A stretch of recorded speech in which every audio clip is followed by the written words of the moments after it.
To support this podcast, go to positivesarcasm.com/donate.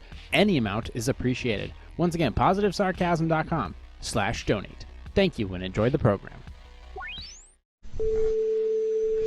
Bored housewives, so they're generally hitting the Moscato too because they need something sweet in their lives because their husband is sour. That ring on your finger? Some pygmy died digging that out of a hole for you to say I do and ruin some guy's like, look at that dude. He's got a hernia that's shaped like a bag of pretzels that he just ate. You're going to Thailand, you're going to smash some dude. Going over there for guy time, but it's not with his buddies. What does it say on the bottle? Well, if it says that on the bottle, why did you put it on your head? All these actors did was shut their mouths because they didn't want to be run out of Hollywood. Now a bad batch of Chinese food has you blowing insurance premiums on vitamin fucking D. Too much. That's what we're I going sound like for Bill here. Maher. Really, John? Really? We can't do this anymore, Auntie. I'll see you at the bar mitzvah. It's almost like it never existed, but it fucking did. So do me a favor. Go yourself.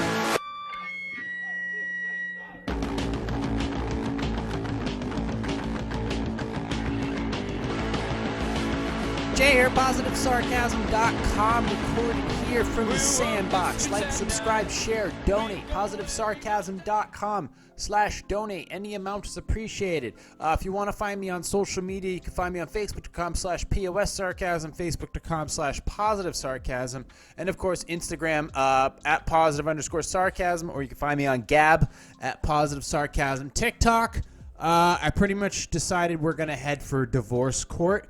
And I think by the end of next week, we're going to close up shop on TikTok. It is, I don't believe that it is a, well, don't get me wrong, I might be a hypocrite by being on Facebook and on Instagram, but as far as TikTok concerned, I definitely feel like I'm putting my information in the wrongest of hands. So I'll be closing up shop with that platform. Plus, they're the first ones to really try and censor my content, whatever it is. And I don't want to have to go down that path where I'm thinking about whether or not I can post something. I've never really had that style. I normally just post and ghost, and I don't give a shit what people think or say to begin with. So, but TikTok actually really did. I was posting some news, not really news stuff, but, well, I was doing the news, those quickie news things. They started bleeping those out, and I was like, okay. So I stopped posting for a while. I've been kind of off social media for the most part. I do have some new stuff up. I got back from Fort Lauderdale. I posted a video about that on my original channel. You can go to Positive Sarcasm on YouTube and check out my time in Fort Lauderdale. It's about 6.5 minutes long. I really enjoyed my time there. But as far as TikTok goes, besides that posting about my time in Florida, most of it I've just been focusing on the podcast and, of course, the music reaction channel, which I need to spend some time later this week doing more of, because people seem to be reacting to it really, really well. And, it's something, for me, it's something very simple that I really enjoy doing. And people seem to be reacting to it, which is always a bonus. And the comments are coming in, which is great, whether they're good or bad. I tend to generally react to them the same way I would react to them on any channel for anything. And it's just adding to my repertoire of content, which is cool. So I'm glad that I was able to post on my original channel. I'm glad that I'm continuing to post on my podcast channel. And I'm glad that I'm able to contribute in a music way. Because this website started about editing music for fitness competitors. And then it turned into a small podcast about movies. And then it kind of stretched out from audio editing and movies to all kinds of other content. Then it became a life project. And from there, it just spread into all different kinds of categories. But it's hard to keep track of. It's hard to keep up with. And it's hard to create consistent content on a day-to-day basis. And at the same time, when you're trying to be creative and get your message out there and basically post whatever you feel is necessary, but you're getting, because it's not all about money. It's about me having my voice out there and creating my project, my platform, my project with my rules. I don't want anybody telling me I can't post something like that. Whatever it is, I don't care. So I'm just going to tell that to kick rocks.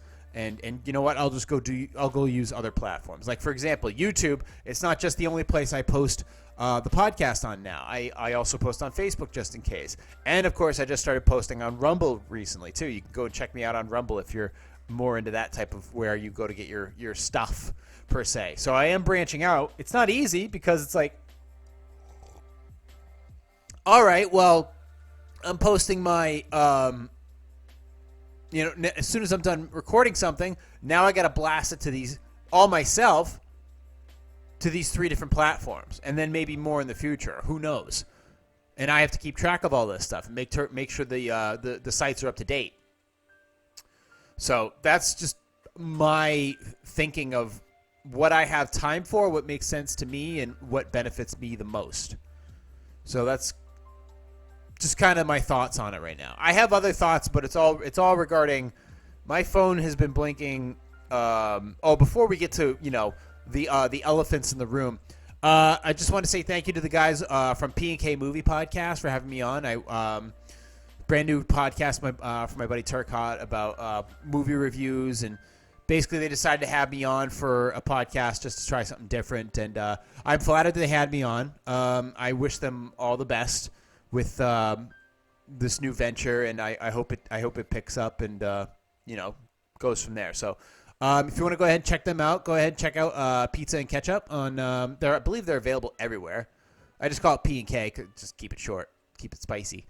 But yeah, I appreciate them having me on, and go check them out if you're into like movie podcasts and stuff. I think that's a really good venue. I think it's a really good venue because it's hard to like Rotten Tomatoes. I don't know if you're necessarily getting I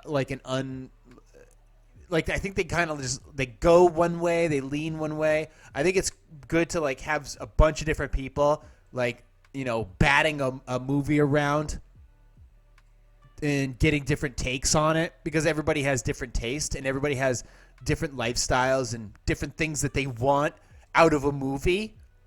So I think it's really cool. Like, I have expectations, or I have, like, for example, if you like music, I have different choices in music. Well, when it comes to movies, I have different choices in movies. But I see all kinds of movies. I mean, there are some that I just don't waste my time with, but I have different likes and wants and needs out of a movie. And I react emotionally different to a movie than somebody else does. But that's the cool thing about, having a podcast like that is you can bat around this movie. You guys can agree about a movie that you want to see, watch it, and then debate about it afterwards. It's brilliant. It's perfect. So if they do it right, I think they'll do really well. So I just want to say thank you for having me on, and continue forward with what you're doing. I also mentioned that I didn't mention that before I went to Florida, I went to my associate producer's birthday party, and man, he was faded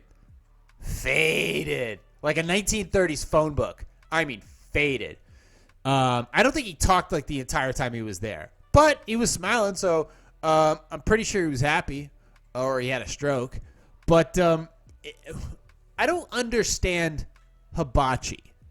Like, I get it. You go there, they light the thingy on fire, and it's like a dinner with a show all together in one. But it just kind of reminds me of, like, when your parents tell you as a kid not to play with your food, but now as an adult, we pay people to throw food in the air like a cat playing with a mouse before they tear it in half.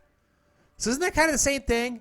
You're basically now watching adults play with their food, or another adult play with your food. It's basically the same thing.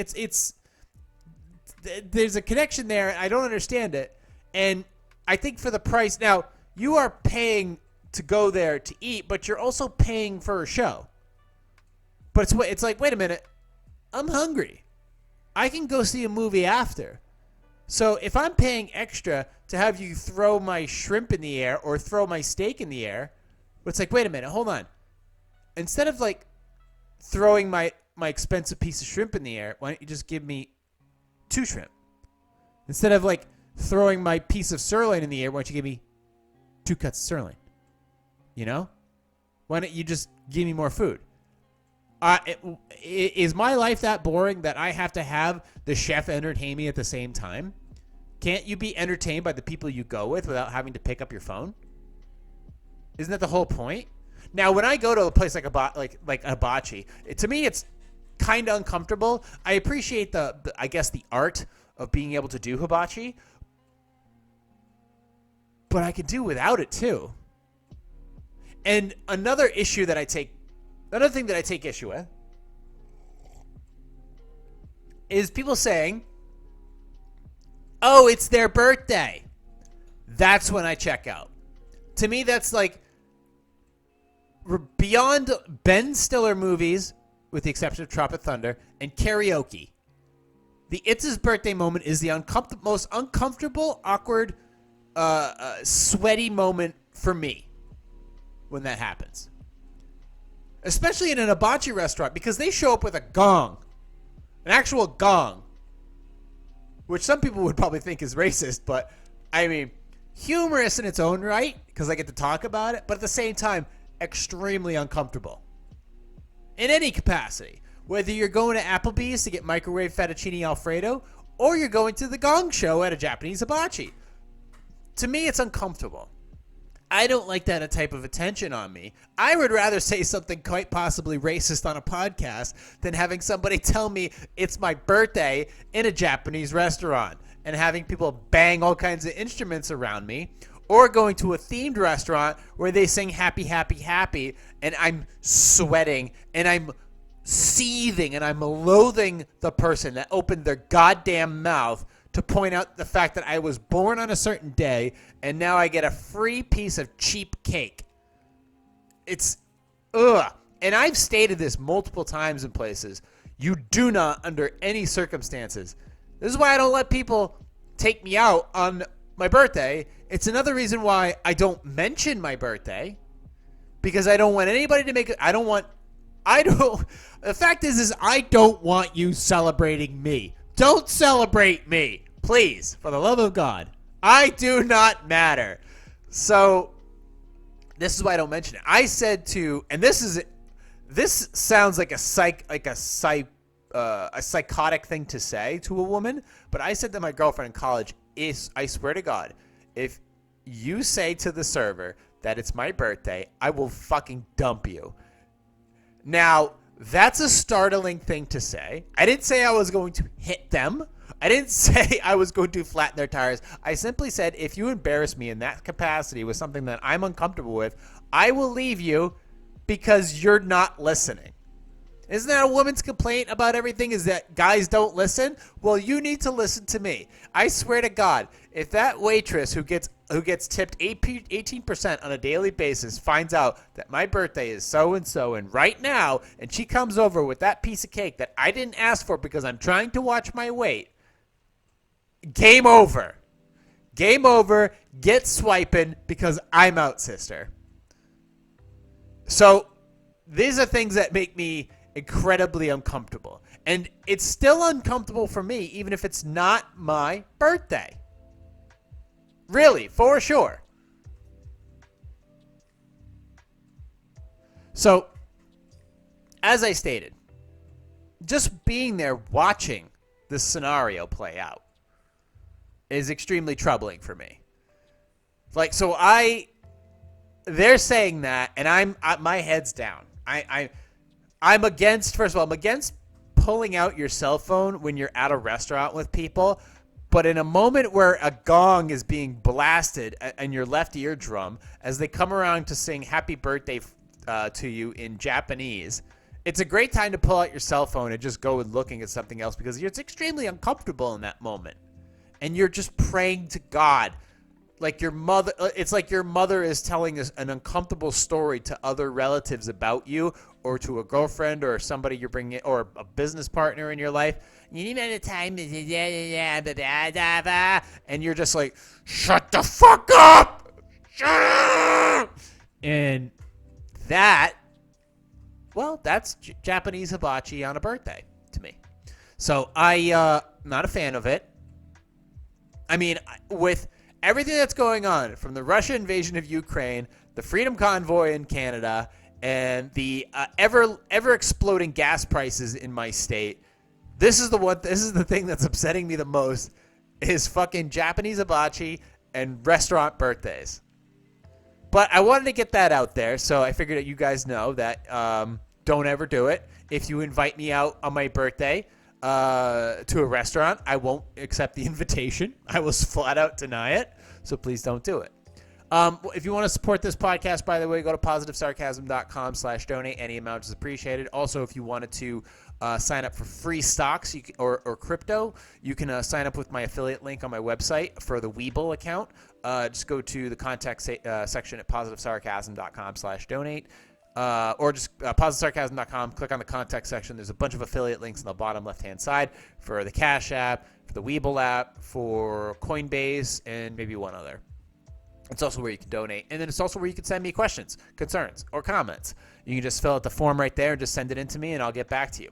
Unless I don't like you, then in that case I probably won't. Or I'll say something really nasty to you. Or you can just email me directly, positivesarcasm@outlook.com with a subject on it, and I'll reply back to you. Or I'll just call you directly if you leave your phone number. And I check the junk mail. I always check the junk mail, because that's how good I am. I needed coffee like I said, my phone hasn't stopped blowing up from my associate producer regarding the situation this week, and I didn't really know how to approach this. There's no plan for this, but there's not enough coffee in the world for me to understand or to be really, you can't amp up for something like this. It's a privilege to be sitting here talking to you and not hearing bombs go off outside of my place. I have my own problems. I'll get that. I have some things I have to figure out in a very short period of time in order to better my situation. But there are people across the globe right now that have no time to figure out their situation, only to just get out alive. Now, my initial thoughts were, if Russia were to invade Ukraine, which they are, should we get involved? Is my answer still no? Militarily, yes. And it's a shitty situation. We get involved, in my opinion, based on what I've researched and what I understand. And quote me if I'm wrong. Understand me if I'm wrong, but I am trying to, like everybody else, digest as much understandable and usable information so that I can make a judgment call on my values of what to do. Now, when it comes to, hey, we need to liberate the people of this country so that we can go back to, so we can continue, oppressing our people in our own country. That's what I feel like is going on right now in Canada, in the United States, and some of these other countries. It's like we spend all these time, pressing people with vaccine passports and IDs and mandates and other stuff. But, as soon as this thing takes off, it's like, oh, we got to all of a sudden be heroes. I don't know if it works like that. Now, do I think we should be involved in the Ukraine militarily? Sadly, no. I don't think we do. I think there's more at play here. Now, I don't know how long it can last. I think we should give the people of Ukraine more credit. As I've stated before, this invading nation is the same invading nation that couldn't take control of Afghanistan in the 80s. They failed. We tried it. We failed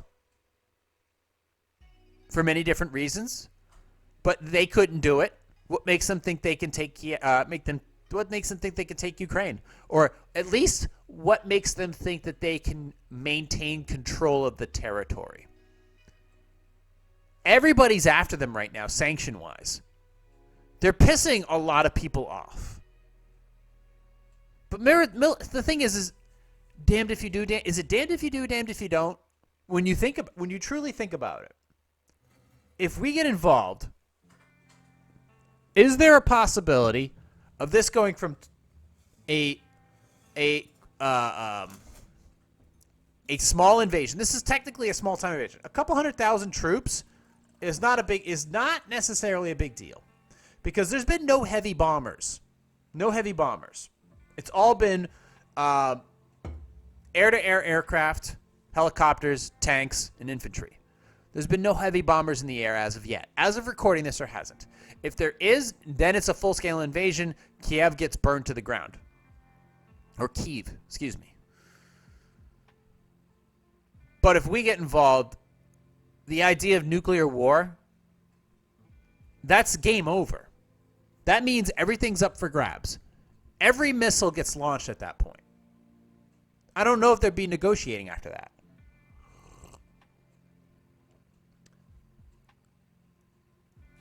And I'm not choosing my words carefully. I'm trying to think about this scenario. If we don't invade, Russia can most likely overthrow Ukraine. Would they stop at the border of Poland? Would they stop at the border of these other countries? Would they stop? Would they invade Finland? Well, if they stopped after they took over Ukraine, things would eventually settle down. They'd reestablish their territory and go from there. I guess best case scenario. That's the best case scenario. We would sanction the shit out of them. They wouldn't care. They have $200 billion worth of gold. They have allies, oddly enough. And then that would be it. Now, because it is Russia, we do have to take them seriously. That's the thing. They're big. They're strong. They're stubborn. The other scenario. Let's say they do invade, as they have. These sanctions that are coming down. Sanctions.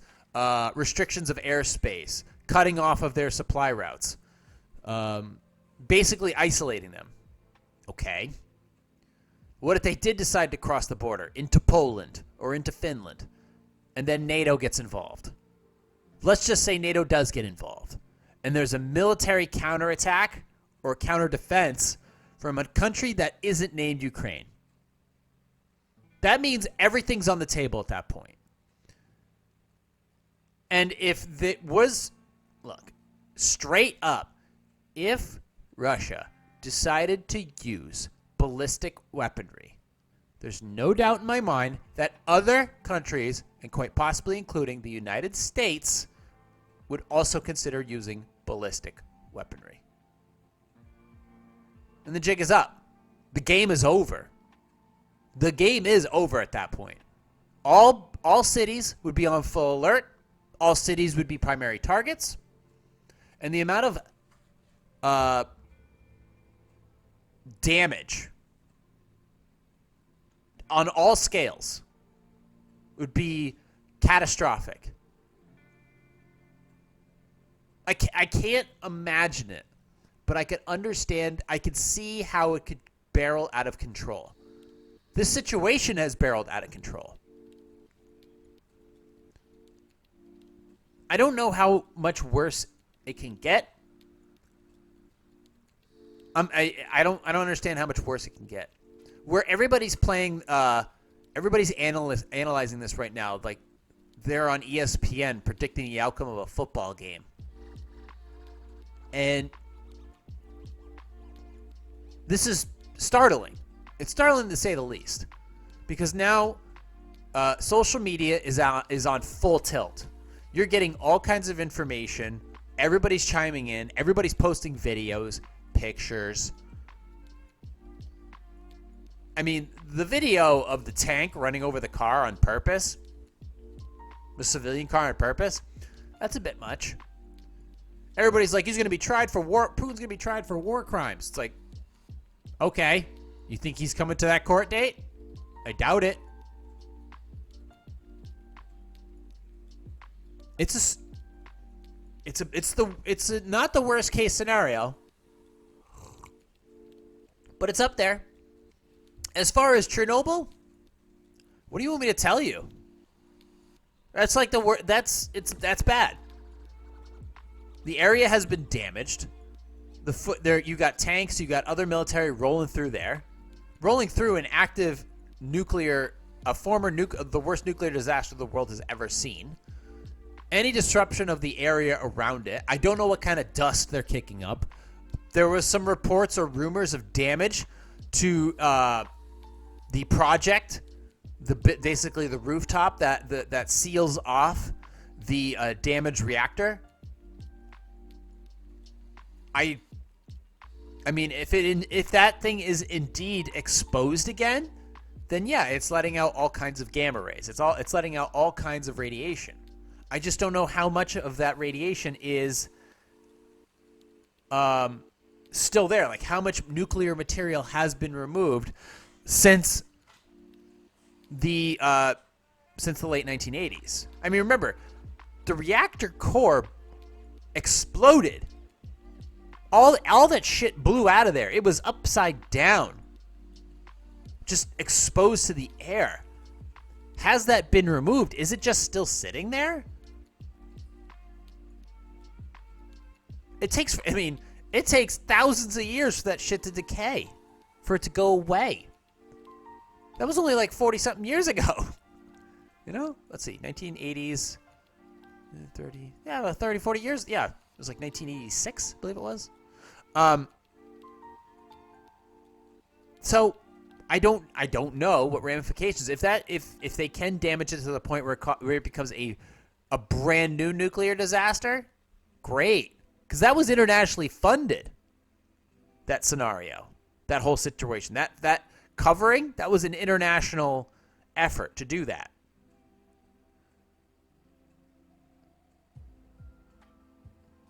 I wish there was answers. I wish there was. I wish we could go in there and save the day. What are we saving? What's the point? We blew out of another war, leaving all kinds of people behind and all kinds of armament behind to go and get into another one? This dude is so erratic, so aggressive, so stubborn. He's a thug. But this dude's got power. He's got all kinds of power. You can't reason with this guy. Or at least at this moment in time, you can't reason with this guy.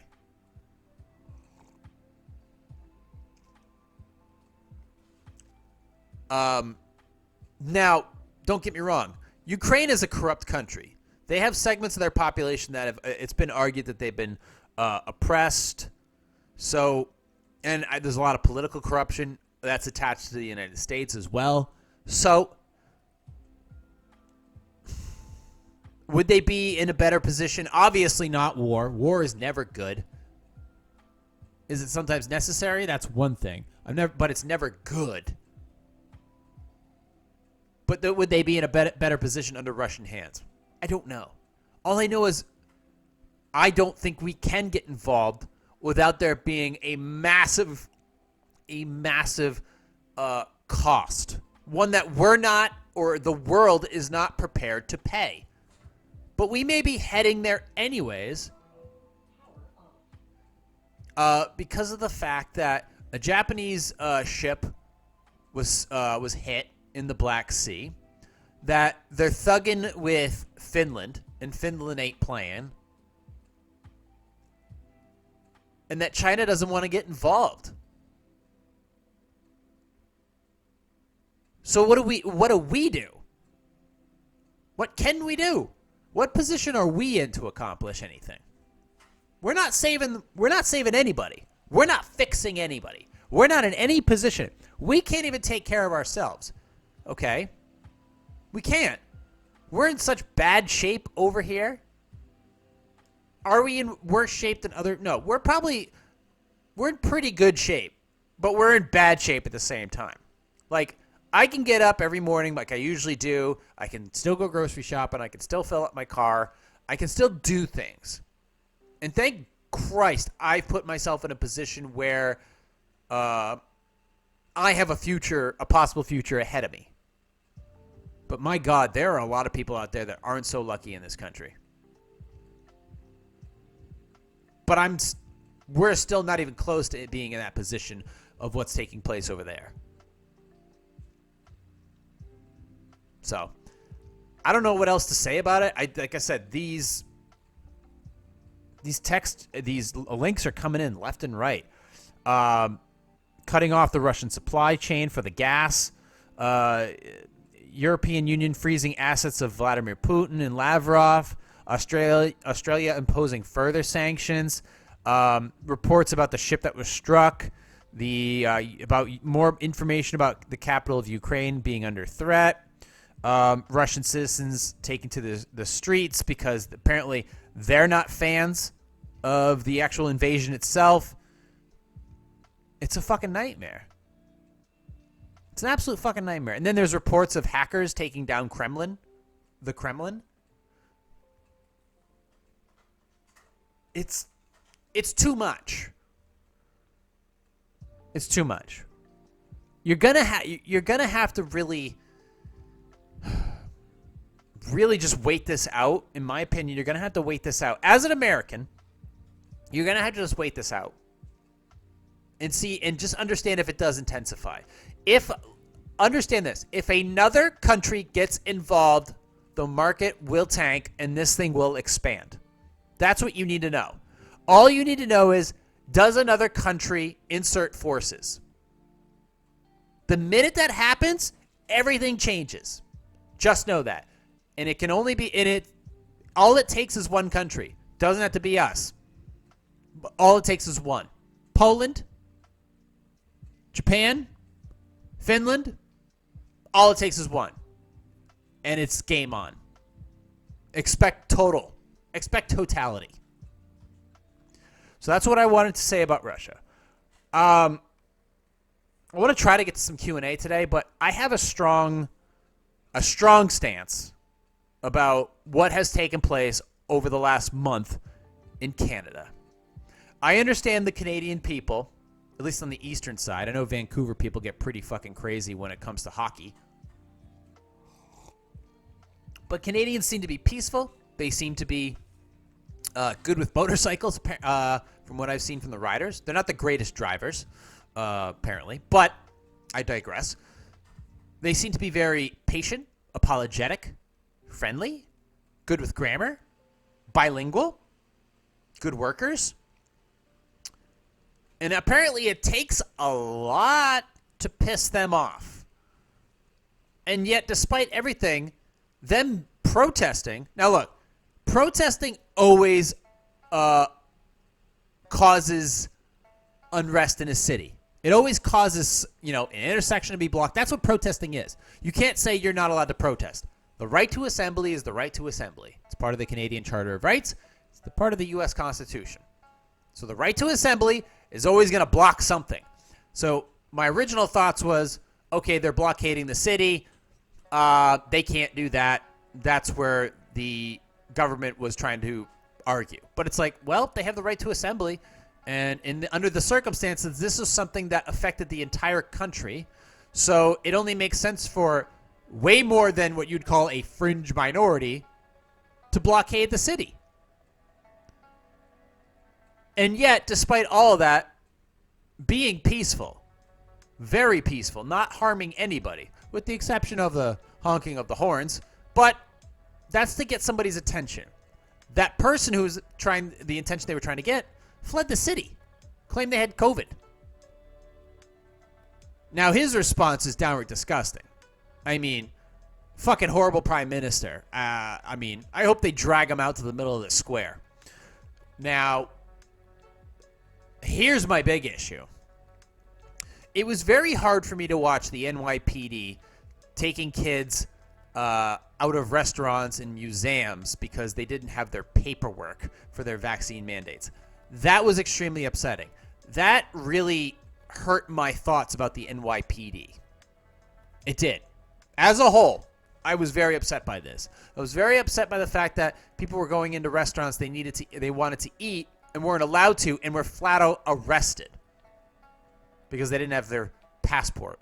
Even though there's hundreds of thousands of those passports going around New York City, which I don't know if they dropped those mandates yet or not. I know Boston has. Congratulations to Boston for doing that. Keep it going. We'll get there. But arresting people, that makes it tough for me to support you It makes it tough for me to support the NYPD. I've reached out to cops regarding this matter because I wanted to know their take on it. Whether you have no choice but to follow orders. But, man, I know that a lot of the French police have actually switched sides and are now marching with the protesters. I have seen that.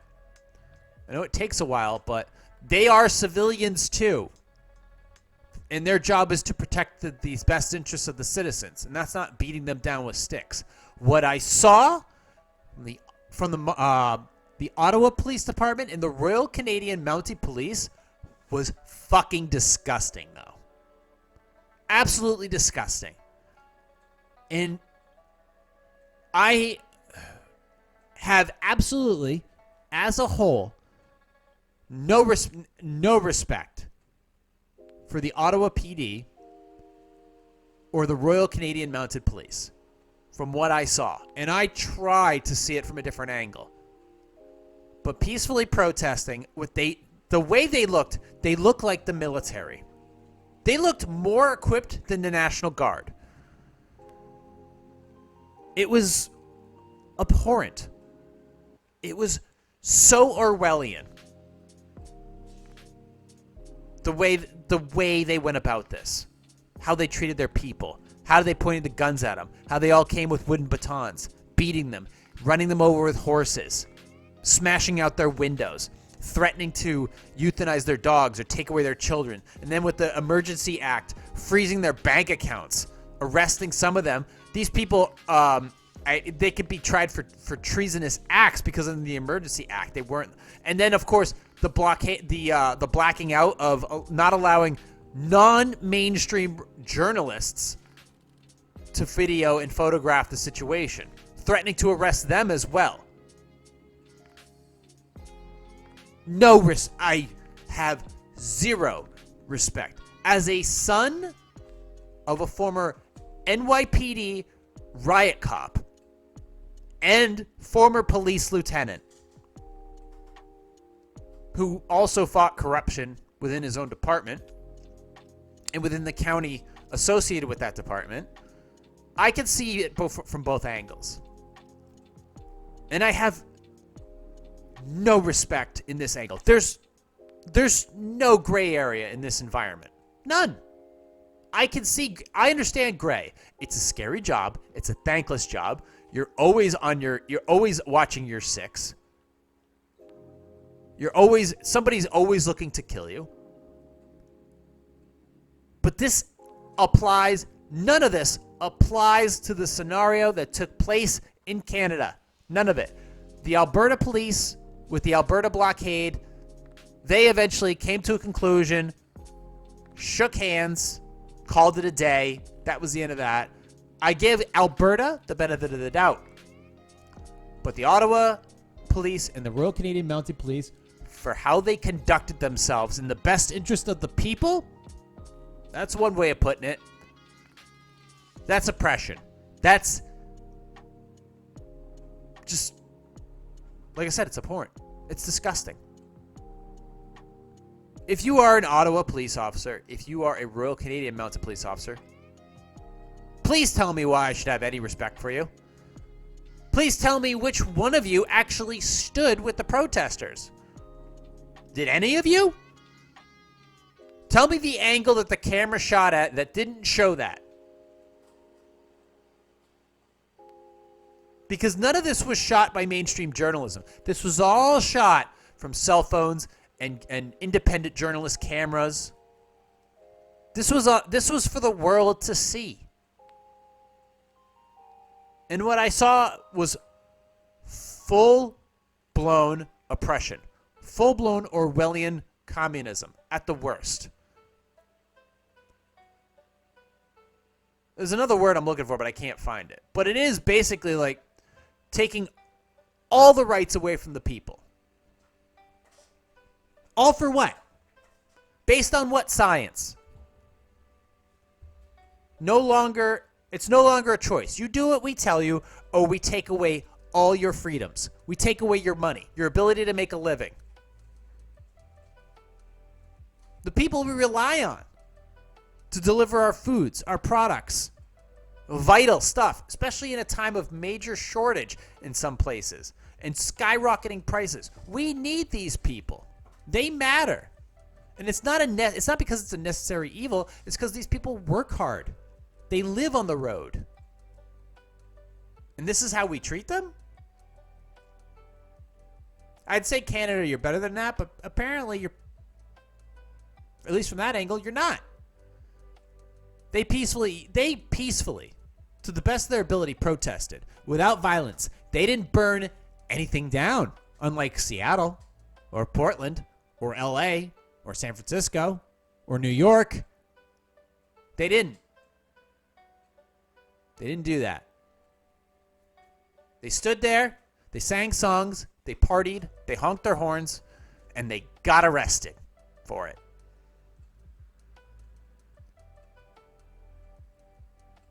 And to think that you wear a uniform and you think because you're just following orders, that's your job? To look like military and beat the shit out of your own people? Okay. All right. I'd love to hear your thoughts on it. I'd love to hear how you thought that was either a good idea or following orders. Ordinary men follow orders.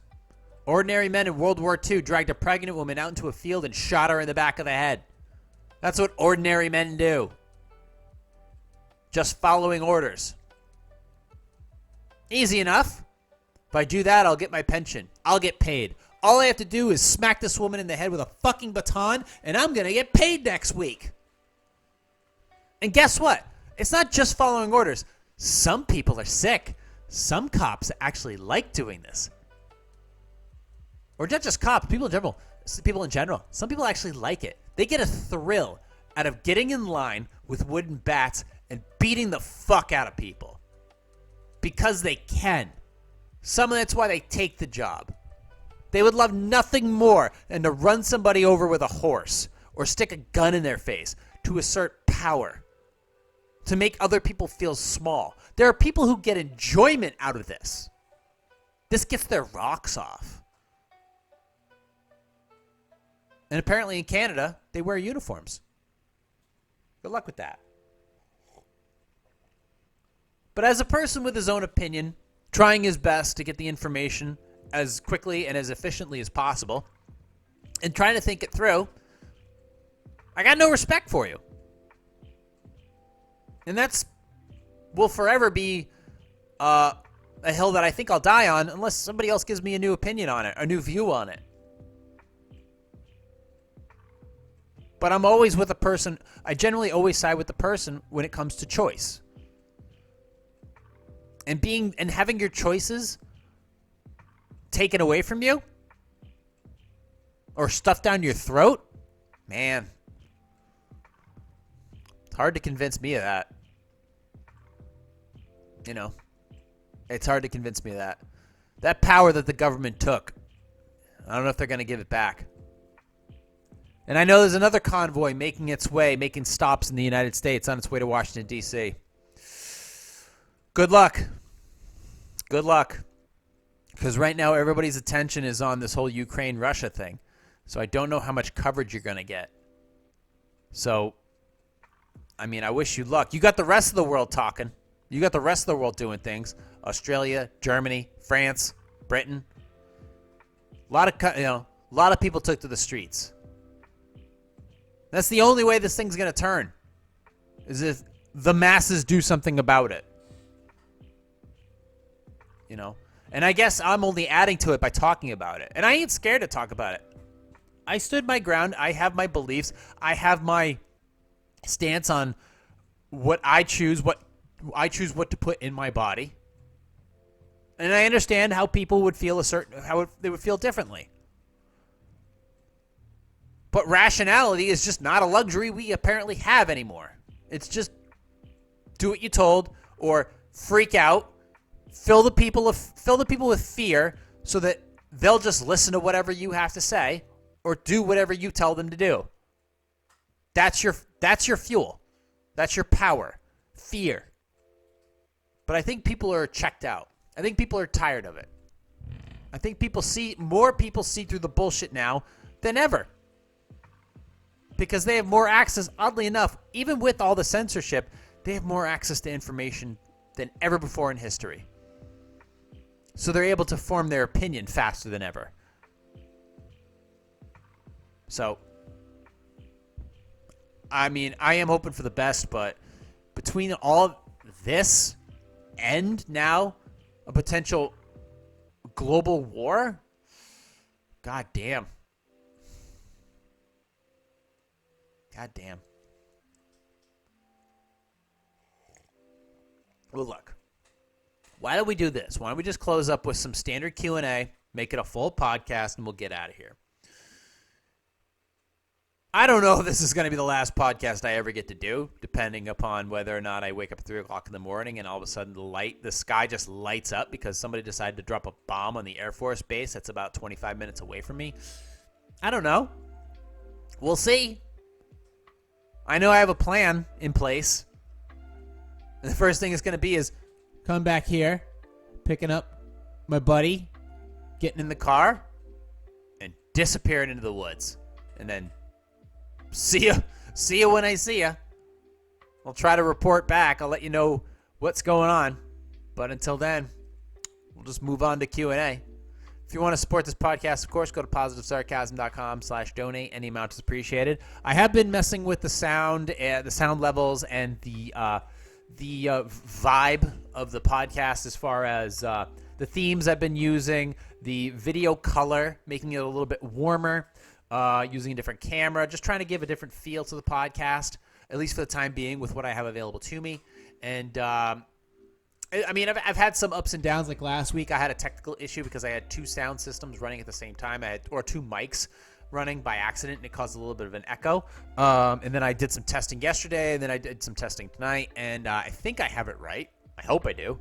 I generally review all these podcasts before I put them up. So as far as quality assurance, it's up to me. I decide. I have an associate producer for content only. Content and some other things, but when it comes to editing and producing and uploading, that's all me. That's how I keep my costs down. Anyway, so let's move on to some Q&A. I believe, and I did some fixing on the OBS thing here, so let's just go ahead and get that rolling. Let's close that out. There we go. All right. Should I continue to chastise my... Wait, is this the right one? Sorry. Would it be overreacting to leave my husband after discovering he was already married when we wed, making our marriage legally void? I recently found out my husband was married when he married me. I never knew he was married to anyone before me. I even asked before, and he said no. He was married in another state, so I guess that's why it didn't show up when we got married, but legally this makes our marriage null and void. He told me he got married for military benefits and never even lived with the woman. We've been married for 7 years now. It's a good time, but it was all a lie. I want to leave him, and am I overreacting? Was it all a lie? No. I don't know if it was all a lie. The beginning was definitely a lie. Well, there's one thing you have to do, for sure. First, yes, you do have to consult legal counsel to make sure that this marriage is indeed legit. Okay? Or not. Just figure that out. Legally, you have to figure that out legally. Okay? That has major implications here. Or major factor. You know, there's a lot going on with that. You have to understand, you have to make sure that one way or another you guys are either married or not. That's it. After that, you two discuss. Does he want the relationship to work? You guys remember, you have to remember, it wasn't all a lie. You guys were together for 7 years. 7 years.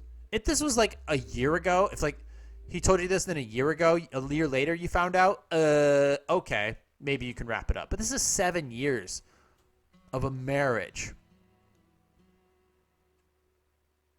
And I'm looking at this like he was already married when we wed. Well, how long were you guys together before you got married? And why was he still married to this other person?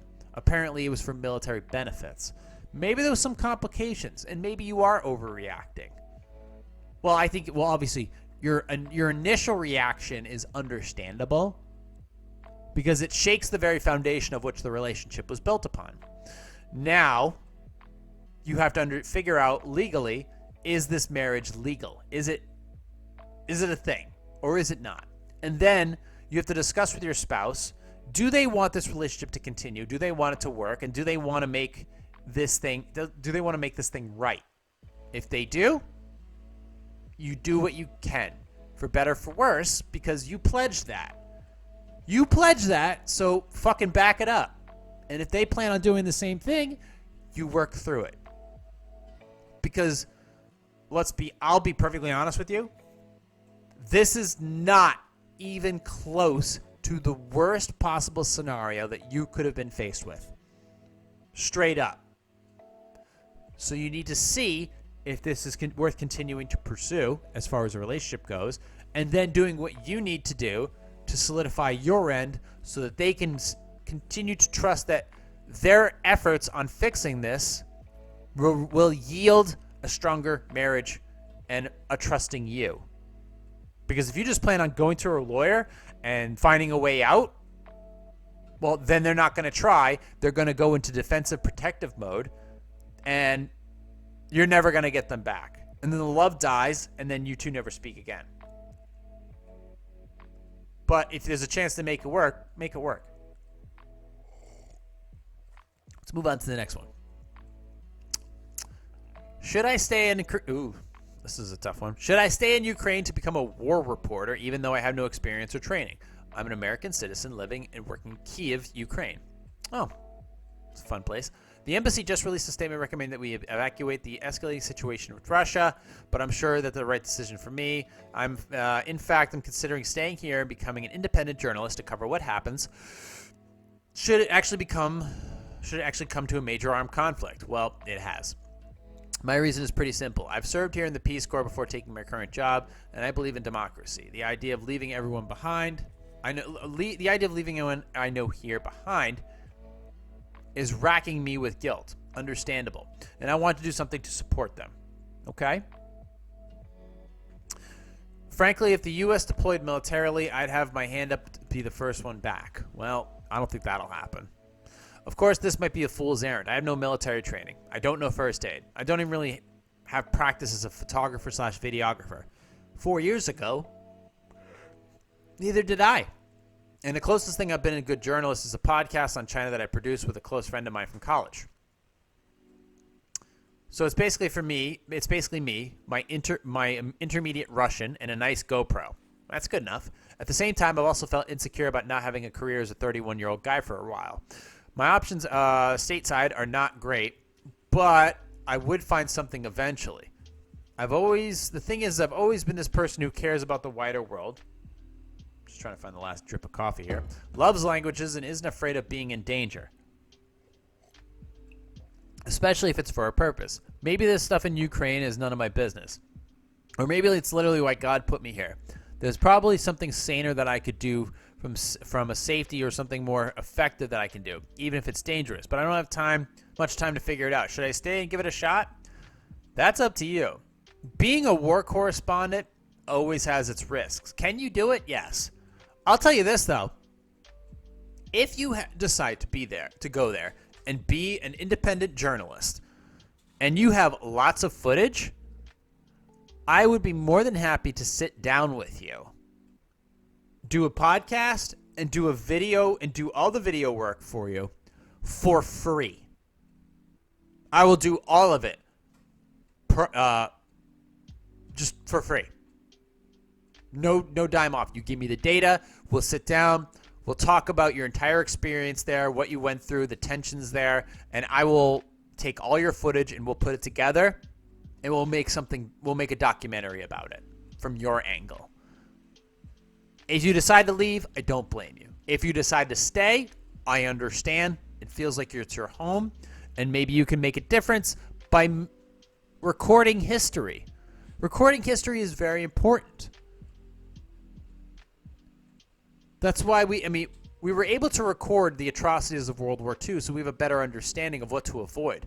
We didn't get to record the atrocities due to lack of technology in the former Soviet Union during the times when the oppressions of the 1920s, of the 20th century, and all the way through Stalin and Lenin, where tens of millions of people starved to death or were put in camps. But we don't have really footage of that. We don't have the footage of that because Russia didn't have that tech. They weren't recording it like the Germans did. So we don't really have anything to point our finger at other than, a book by Alexander Solzhenitsyn. So it's like, see, that? It just isn't there, so we can't really equate it. We can't really understand it. We get it, but at the same time, if you can't see it, it's harder to interpret it. But if you decide to stay, I understand. And I would more than happy to work with you. All right, let's do one more. How can I convince my colleague not to send flowers to all the women in my office for Valentine's Day?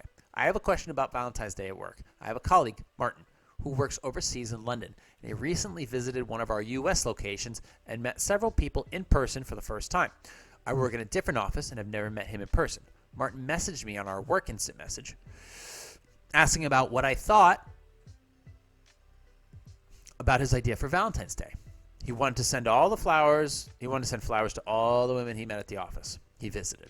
I didn't think it was a good idea. I didn't think his idea was a good one, mainly because I feel like there's a bit of sexist undertone to singling out women for gifts on a day associated with love and romance.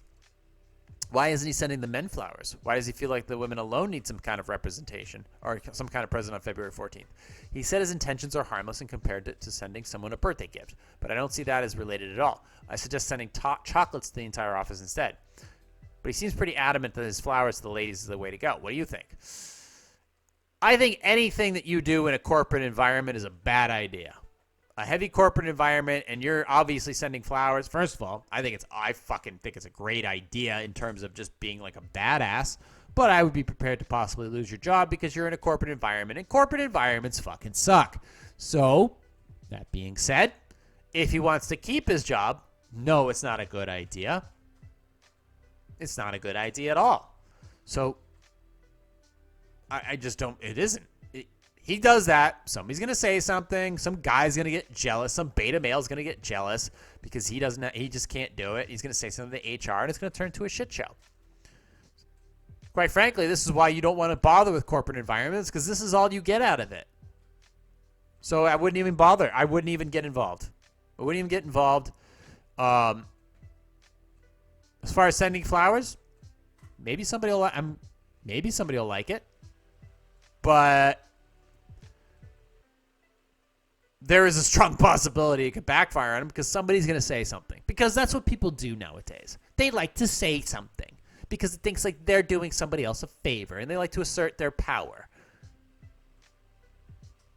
So why would you want to work in an environment like that, first of all, with that constant threat of maybe you have a pretty face or a charming voice or charming personality, and you decide to give everybody flowers because whatever, fuck it, why not? I can do what I want. Not in a corporate environment, you can't. Anyway, yeah, so just, I wouldn't do it. Me personally, because I hate corporate environments. Anyways, we're at 56 minutes. I'm going to close up shop. I want to thank you guys for listening, watching, and subscribing to all my channels. Questions, concerns, comments, you can email me directly, positive sarcasm, and send that in. I check my spam folder, so don't worry. I won't lose your stuff if you send it. Hit me up through my social medias: Facebook.com/positive sarcasm, Facebook.com/POS sarcasm for the actual creator page, or Instagram @positive_sarcasm, or Gab AI @positive sarcasm. I just post on these sites, guys. I don't really react. The only time I actually react to people's comments is on YouTube, because I enjoy doing it. I'm not, and TikTok, yeah. Next week, I'm pretty sure I'm going to close up shop on TikTok, and that'll be that. And you know what? It's not going to bother me any way, shape, or form. So I want to send all my best to the people of Canada who are doing what I think is right. I want to send my best to the people of Ukraine, the people protesting in Russia, because even if I think we shouldn't get involved, believe me, I don't like the idea of somebody getting invaded. I feel bad for those people. The actual people of Ukraine have done nothing to nobody. So they shouldn't have to go through this. So, good luck. That's all I can say. Anyways, find me anywhere where podcasts are available. Anywhere. Anything that's audio related, you can find me on there. And, of course, this podcast is available on Facebook. It's available on YouTube. And it's available on Rumble. Look me up, like, subscribe, and share. And, of course, donate. Thank you for listening, watching, and subscribing. And I'll talk to you all, if the world doesn't blow up, next week. Recorded here from the Sandbox. This has been a Positive Sarcasm presentation.